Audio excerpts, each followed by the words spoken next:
Hey guys, I generally don't have sushi that much, which is to say I generally haven't had it at all. And Jen here does sushi a fair amount of the time. So to kind of like start me out, hey, here's what we can do. Jen said that she has a really cool sushi recipe that we can do, that we can make right here at home. So Jen, tell me a little bit about it. So this is one of my favorite ways to make sushi. We're gonna make bacon sushi. What?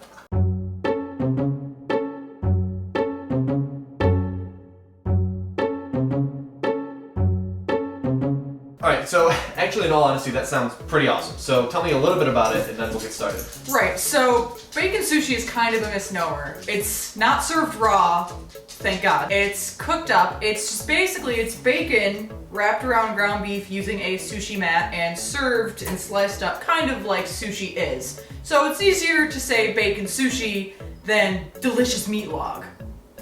Though delicious meat log does bring an interesting image to mind. So for what we'll need to create this delicious meat log ingredient board, take it away. 2 pounds of ground beef. 1 pound of bacon. Alright, so for your bacon, you're gonna want like regular cut bacon, not thick cut, not thin cut, and you don't need to have any fancy flavors, I just want regular bacon. Cool, so it's a matter of we need a certain number of strips of bacon, Right. and not so much that there's a pound there or whatever. Right. 1 to 2 tomatoes. 1 to 2 onions. Garlic. Block of cheese. So for your cheese... You're not gonna make me grate that, are you? This is already great cheese. So for your cheese, I would classify as Jack cheese, your cheddar Jack, Monterey Jack, Pepper Jack, Colby Jack, whatever. I went Monterey Jack just because I like the little bit of spicy kick that it has. You can really go with any of those. Panko. Okay, and actually I did want to ask, what is panko, aside from Japanese-style bread flakes? That's literally what panko is, as far as I know. It's just like white bread that's crumbed up specifically. It's not as fine as what regular like Italian breadcrumbs are. Okay. It's a little bit fluffier, basically. Okay. Salt. Pepper. Onion powder. Garlic powder. Chili powder. I call for chili powder, but you can also go with paprika. That's what I use at home because I don't have chili powder. We picked up chili powder here for this. So any kind of a spicy spice would be good. Spice. Yes. Okay. As opposed to, like, posh spice? No, I don't want to be spiced. Okay, so there's actually a couple things too that we'll need as far as implements that you probably won't have in your kitchen, so you'll want to make sure to grab these too. Right, the first is obviously you're going to want to have a sushi rolling mat. You can find these for usually a couple bucks at most larger grocery stores. There's It may or may also, not come with a spoon for paddling. if you have local Asian stores, then obviously they'll be there. That would be for rice, but that can also be used to hit me when I get out of line. We're going to prepare this in a specific way later on. And the last thing is you're going to want to have long toothpicks, not like regular tiny ones that are about, that big. You want to make sure that you have nice long toothpicks 3 to to 4 hold inch. together these really big meat logs. I'm gonna laugh every single time we say meat log. Okay, let's get to it. Alright, the first thing that you're going to want to do is you're just going to want to chop up your onion and get that sauteing so that by the time that that's done sauteing, the rest of it will be ready to go into the oven. Just chop, not dice or anything like that, just chopping around. Okay. Alright, got you some oil heating up. Yeah, and then all you just gotta do is just put your onions in the pan and get them sauteing while we do the rest of this. Excuse me, puppy. So we'll just keep an eye on those. We're out of brown sugar, otherwise I'd be like, caramelized. They'll be fine as they are. Take off my jacket. This kitchen's really heating up. The next thing we're gonna wanna do is start mixing together all the ingredients in with the ground beef, all of your spices to get that nice and seasoned. And for that, obviously, you just need a bowl to do all the mixing in. You want me to do the mixing, or and then you can? Cool. Yeah, I can be hands-on. Let me make sure these are washed. Washing your hands. Jen, washing the hands. I already said that, you turd. Oh, I couldn't hear you. There was water. I was washing hands. Call me a turd. Turd blossom. So, okay, when it comes to spices, do you measure anything out, or do you just? No, that looks good.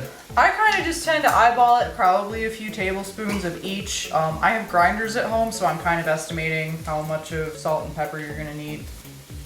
Okay, so. Teaspoon, tablespoon. Okay. Show the people at home. That's got some chunks. That's fine. Teaspoon, tablespoon, no more than 2. Don't be afraid to be generous with your spices. If you're worried about any of them at all, then as usual, the first time that you make it, go a little light and then ramp it up from there as you're comfortable. Really, the only one that you need to be worried about is going to be your spicy spice, whether it's your chili powder or your paprika. Every once in a while, I throw in a shot of cinnamon, just to kind of give it a little bit of an extra kick. It adds a different, interesting flavor, but you don't want to add too much because otherwise it just tastes like a really weird holiday dinner. That sounds good. Sometimes you get chili powder and it can be really intense. So Yeah, and then when you lean down and sniff it, which, you know, goes that's why I everywhere. gave it a sniff before I dumped it in there. True. Just to make sure that it wasn't overpowering. Alright, so now that everything's in there, we're gonna start with the mixy mix. And I'm also just going to add in, we have pre-minced garlic. I don't usually put garlic in mine, I haven't yet, but I know that Fodor here tends to keep some minced garlic in his fridge, so I said to heck with that, it's probably going to taste great, so I'm going to add some of that in here. Another couple teaspoons. A couple spoonfuls of that. Couple spoonfuls. Then do you do another round of spices once this is all mixed up? I usually end up eyeballing it, and if it looks like the spices are a little thinly sparsed, I add in some more. Okay, so at the moment we kind of got this going on. Let's get a little more spice in this, and then I think we can move on. Excuse me, sweetie pie. That's a weird thing to call your brother. Probably the only person to do it.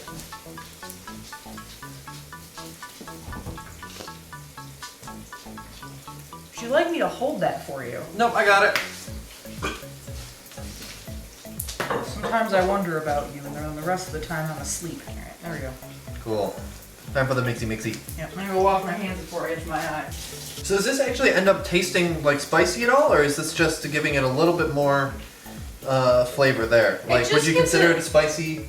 I wouldn't say it's spicy, it just kind of gives it some more flavor, so it doesn't just kind of taste like a meatloaf, basically. Okay. But that's also what's some of the extra stuff that goes in. I mean, all this stuff here, I mean, if you like meatloaf, by all means, spice your meatloaf with all this kind of stuff here. Right. What's gonna set this apart is the bacon, the cheese, the presentation, I think is a big factor. You know, we keep calling it meat log, but the conceit is meat sushi, bacon sushi. Okay, so we got this all mixed up. So we're going to set that aside for now. We're going to need saran wrap now. Because we're working with raw meat, you're not going to want to put it directly onto your bamboo sushi mat.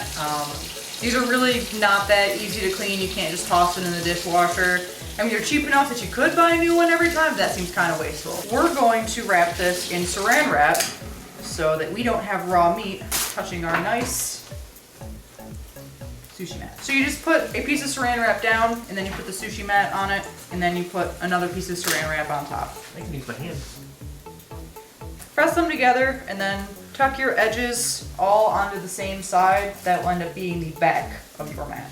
And you end up with something kind of like this. Cool. And then put all of your tucked sides Underneath. so that you don't have any kind of raw meat seepage. That would be disgusting. Yeah, you had to say the word seepage, didn't you? No, now it's bacon time. It is bacon time. Easy open peel here. I don't believe it. Easy open peel here.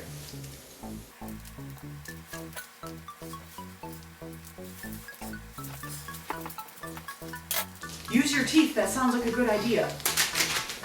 I got it! You take your bacon, Bacon, bacon. and you lay it down in strips. There's going to be a little bit of overlap on the end of your sushi mat, and that's totally fine. Try to lay them all facing in the same direction so that they'll fit more easily together. Sometimes you get bacon that's a little bit wavy. Try to get your waves matching.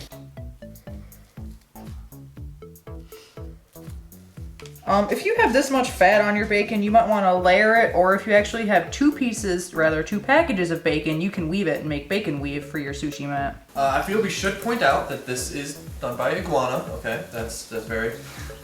Yeah, the pregnant iguana. Come back next week when Dan Vitney will make some iguana egg omelets. I don't know that that's going to happen, but it's not completely ruled out either, just because he seems so excited for the prospect. The other thing about this is to really kind of push your your bacon pieces. Push them together. They don't need to be overlapping, but you don't want too many gaps between them. Okay. Keeping in mind that your fatty parts of your bacon will shrink as it cooks. So we've got 6 pieces across. Sometimes you'll fit 7, sometimes you'll fit 8. Depends kind of on the size of your mat, the size of the rolls you're making, and the size of your bacon. Yep. Oh, I forgot to cut the tomatoes. Because that's our overhang side. taking a wetted paper towel, according to Mike. Was it wetted? It was wetted. Wettened paper towel under it. Would you say damp? Wettened! Would you Well, say? you? Okay, so cutting up the tomatoes as well. Would you like a sticker? Can you get it off? Can I? No, he can't. So ideally you get this done before the meat, but we just forgot that happens. Okay, so what are you doing? Slices Nope. or? Oh, I'll do it. you got this. Guess so, man. They don't have to be. Okay, so like wedges. Yeah. Well, really more like, I say, they don't really Oh, like I see, wedges, okay. They're more like slices. Slices, but not all the way through. It's Right. from half. Can I eat this? Or I should mean, I just touched raw meat and then the tomato. That's all on you, broski. The real thing here to look out for is all of these seeds. You want to scoop out all these seeds into either your garbage or your sink or something. You don't want to have any of the wet seed spots. So we're looking at the meat, Right. not the. So, I mean, this is, it's meat. That's all we want here. Okay. I see what you're doing and I appreciate it. Elbow bump. Okay, what can I be doing while you're deseeding? the Sure. tomatoes? You can actually, if you split the meat in half. Okay. Because we are making 2 rolls. Obviously, if you are it's just you and one other person, you might just make one of these. So 1 tomato, 1 onion, 1 pound of meat. These do reheat really well, so if you make 2 of them, then you have 1 later, that's fine too. Okay. I imagine you end up doing that fairly often then. No, they tend to disappear. Got about half the meat. Take off a small handful, those are gonna be your end caps. So okay, so this is gonna be the end cap. So set this aside. Yes, Okay, and I want this. yes. Okay, I got this. I got this. I got this. What do I do with this now that I got this? Kind of, yeah, start flattening it out onto your sushi roll here. It's fine if it touches this side, you don't generally want it to go all the way to the end here. It's about 1 inch from the ends here. Okay, so the side that we folded the bacon over onto, it's fine to get closer to the edge, maybe half an inch, but no more than 1 inch from the Yeah, other the edge. idea is that you're going to have your bacon hanging off of one side of your sushi mat. Okay. You're going to want the meat touching the side that it's not hanging off of. Instead of trying to make it flat and then setting it down, it's set it down first, then make Because flat. that's what I did the first time, is I tried kind of like flattening it into little like square patties and then putting it down into like puzzle pieces, and that was just not as easy as I might have hoped. There's always a piece missing. It's when you get out the Dremel, as Dan would say. And the nice thing about this is that you can kind of mush it around as you're making it. Yeah, it's kind of shoving the bacon around, but in the end, the bacon is already kind of a solid enough underlayer. Right, yeah. You can do some of that. I'm going to wash my hands because I'm going to chop up some Spices, out of the way. Camera wants to see. Camera wants to see this work of art that we've created. Bacon on the map, and beef on top of that. So for the tomatoes, we've kind of ended up with these centimeter by centimeter and then longer like that, so kind of... Right. A lot of your Long tomatoes bricks. you just kind of end up with these round things. If you have an especially fleshy tomato, you will end up with these middle pieces that you're going to want to chop up like this. And then the cheese, I'm just cutting into also about centimeter by centimeter blocks. With a pound of cheese, I usually cut about, 1 centimeter across, and you end up with something like this, and then I just slice it down the middle. And then what you do is on top of your beginnings of your meat sushi, is you do In probably about 1.5 inches or so. yeah, thereabouts. Just enough that you can kind of start rolling it. A line of cheese, some tomatoes, and another line of cheese, and another line of tomatoes. And then we add the onions. Ooh. So just kind of on top of the whole Right, shebang. kind of usually more in between the cheese, kind of nestled in with the tomatoes where there's these like gaps between the tomatoes and the meat or between the tomatoes and the cheese. And that's all oniony, yay! You're going to want to prepare some toothpicks, and we're also going to want to get a pan, some aluminum foil, and a grape sheet. A kind wi- of a wire thing. rack. Wire rack. Cool. And preheat the oven, actually. You hit Wow. start. Jen, you have to hit start. Upper right. So we have a wire rack and we have a pan, and so I guess we'll just kind of center the meat logs in the middle. Right. Awesome. And we've started preheating our oven to 350. Aluminum foil. Aluminum foil underneath. Yes. It's going to be very messy cooking. A lot of grease gonna be coming out of this. I use somewhere around like 80-20 or 85-15 for my ground beef. Obviously, I'll say lower quality percentage beef you use, the more fat drippings you're going to have. There we go. Now that you got that all set up, you kind of use your hands and gently smush this together, pressing while you do so. Okay. Thumbs behind the mat as it's coming up, and then fingers pushing it back into there all together. Yep. And you kind of lift the mat as you're rolling it this way. That way you're not rolling the mat into your roll. Right, that would count as a cutting board incident actually. Press. Comes together. You'd say it meets. You would. I would. And then I need 1, 2, 3, 4, 5, 6 toothpicks. 6 of these longish toothpicks, 1 for each piece of bacon. There's 5 and 6. And you're going to want to make sure that when you do this that you go through the meat part of the bacon and not the fat part, since as we discussed, that will be shrinking. Make sure that you go through the 2 layers of bacon that are here and not just bacon and meat. And then we've got these 2 pieces of beef over here. These are going to be the ends right there. We're basically going to tuck that in. Right. I'm going to roll this slightly just so I can... Just so you can poke those through all the way. without poking through my sushi mat. Absolutely. And then that side up. Yeah, poking through the sushi mat basically obviates the saran wrap that we already did. Just kind of tuck it into the bacon. Right. And if you need to take off a little bit of meat, that's fine. Just try to really tuck the edges in. The idea is to prevent all of your meat ingredients, especially your cheese, from leaking out. Yeah, cheese is gonna go melty, so this is kind of helping. It will melt out regardless, no matter how much of this you do. This is just to prevent it from happening over much. Right. We still want some to be inside. Right, and then you simply Pick that up. It's pretty well packed together. It does seem like it. That's pretty cool. So there's one. We're going to get a second one ready. And by the time we're done with that, the oven will be preheated and we'll be ready for the next step. Okay, so the second one, as we got towards the bottom of the package, there was a lot more fat on the bacon there. You won't try to pre-screen it, get less fat if possible, but kind of slipped by us. So again, can use more bacon to kind of help it keep its firmness, and certainly using more toothpicks is an option as well. Which one is the sad log? The front one here? Yeah. Sad log. So, well, this one will be our one that everyone can see. Right. Right, so you usually have a few leftover pieces of bacon here at the ends, because I am the chef, and no one else, when I make this, sees me do this. I usually like to make myself a little treat. So cut me up some more pieces of cheese, if you will. 2 more of those logs like you did, only cut them in half. Then you just kind of simply wrap your cheese in bacon. Ooh. Like a little hors d'oeuvre. Yes. Oh, I see. So whole this is thing. is this going to go In the oven. cool. So by wrapping one around the other way, that helps keep the cheese in. Yes.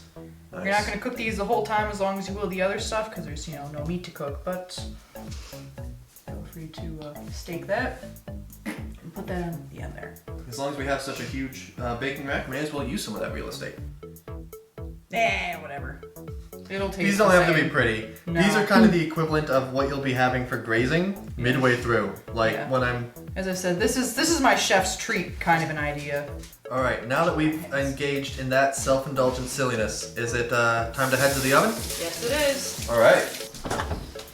Okay, despite the disparity of size between the tray and the rack, it is all in there, it fits, and it's ready to cook. So, tell me about the cooking process. Right. You're going to have your oven preheated to 350 degrees. Total cook time is going to be for 1 hour, but you're going to check on it after half an hour and then again after another 15 minutes. So it's cooking for 1 hour, check on it after half an hour, check it after 45 minutes, and then it's done. Cool. So then I said, blender, I hardly knew her. Yeah, I see what you mean about the grease just falling with The new Butter Cook Something kitchen does not have a loud fridge. At the moment we're recording without microphones because I don't have 2 mics. But it's so quiet that we're sitting over there just kind of waiting for the time to go on our phones, whatever. And I can hear the grease dripping down onto the foil. It was appetizing.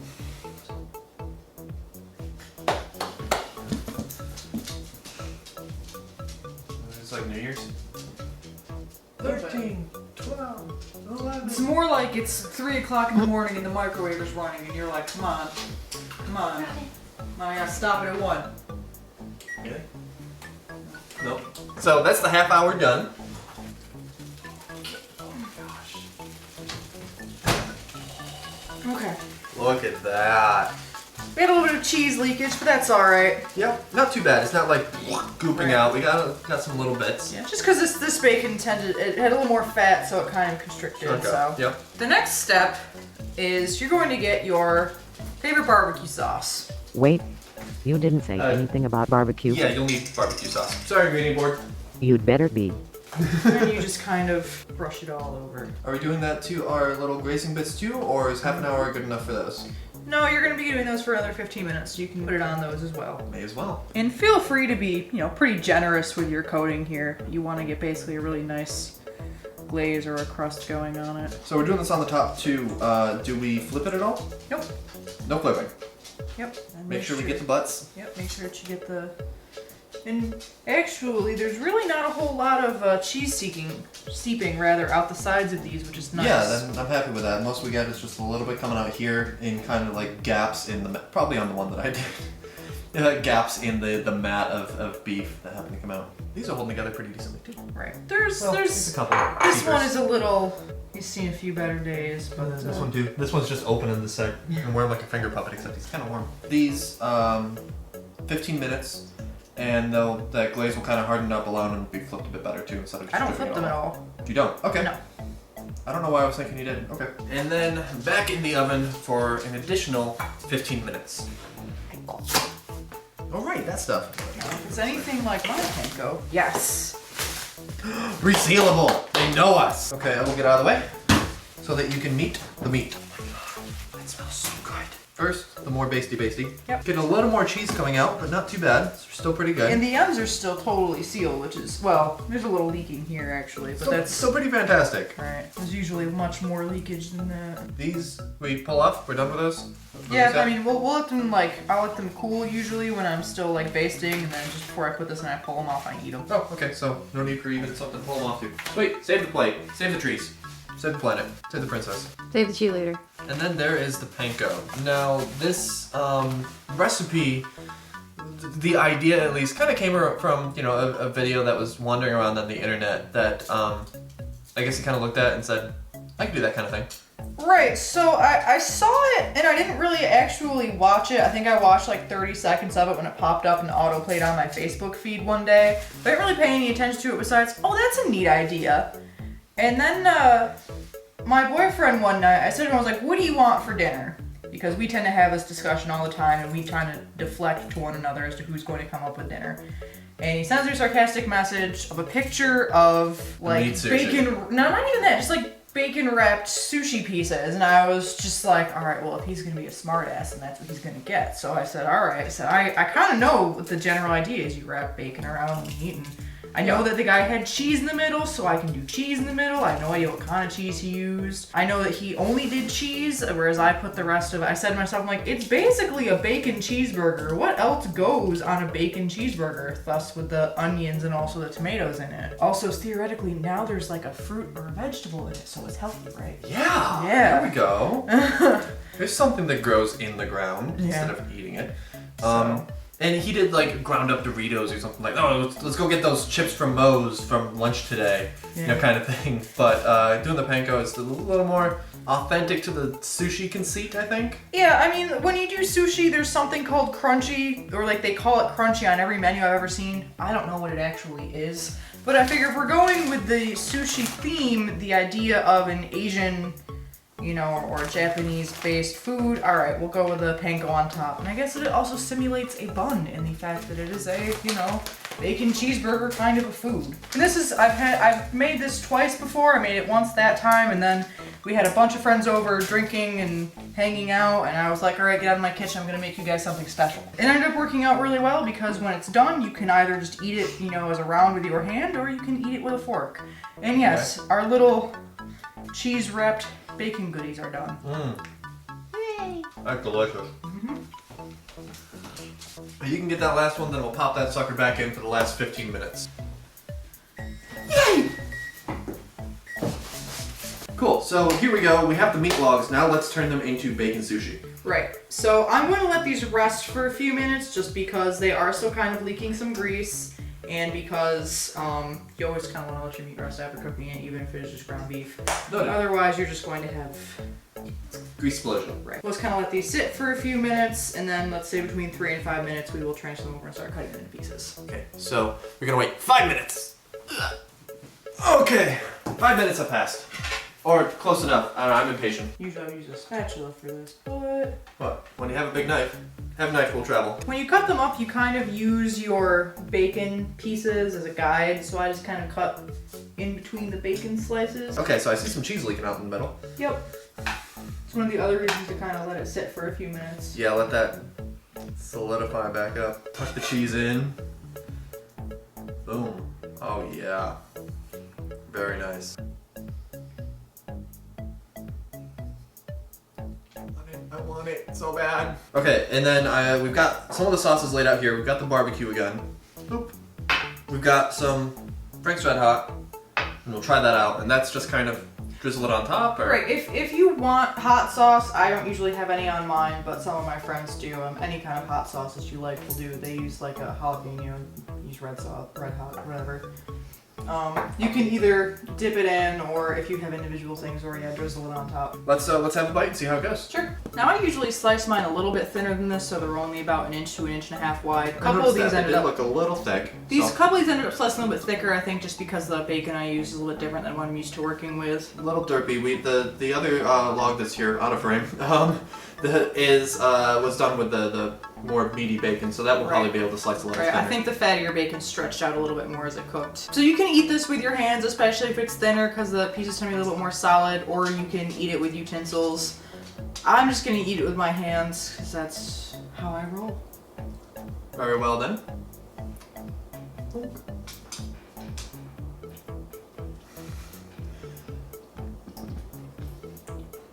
Mmm. That is astounding. Thank you so much for coming, for cooking. It's cheesy. And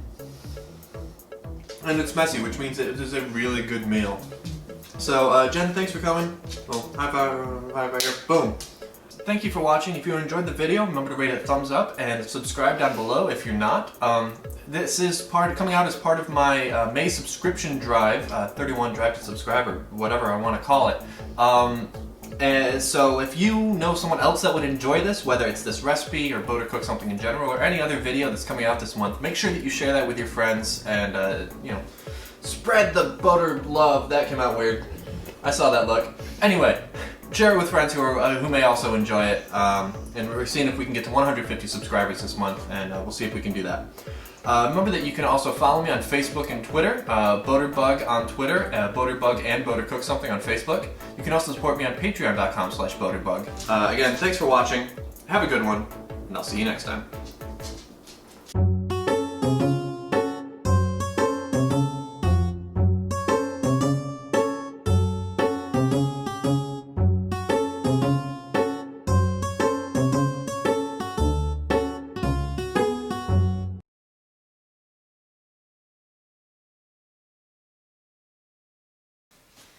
I like a meat log piece. Oh, meat log, the whole thing? Yes.